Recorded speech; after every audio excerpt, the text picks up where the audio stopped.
Hey, Charles. So, you know that saying about drinking coffee because it helps you do stupid stuff faster? Ridiculous, but kind of true, right? And I feel like AI is only making it even easier to do not smart stuff faster than ever.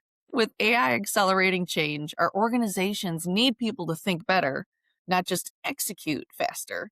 So I guess it's time to send everyone to a training program on critical thinking, right? I totally get your point, and the end goal is totally on point, pun intended.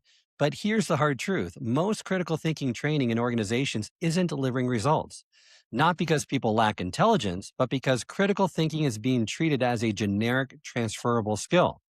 Cognitive science, however, shows just the opposite. People don't think in the abstract at work, they think inside of functional domains such as finance, operations, safety, customer experience, and leadership.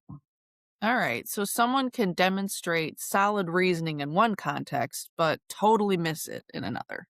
Exactly. The difference is background knowledge. Every problem has a surface structure, the situation, and a deep structure, the decision logic underneath it.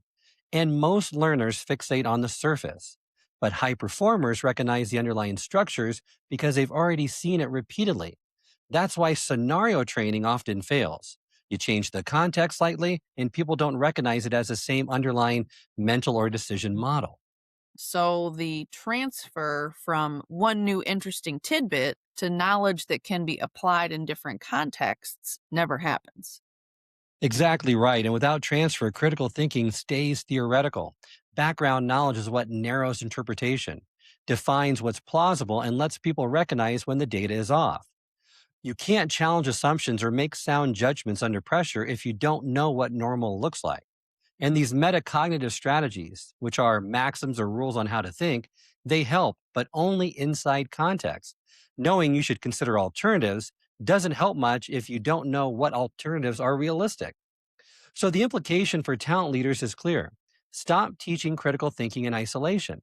Start designing learning that builds decision fluency inside real job roles, real scenarios, and real pressure, and leverage those experts inside your organization to help you in designing these scenarios so that the training is informed by what managers and leaders are actually experiencing inside that company.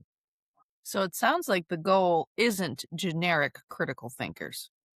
It is not, Stacy. It's capable decision makers across all contexts.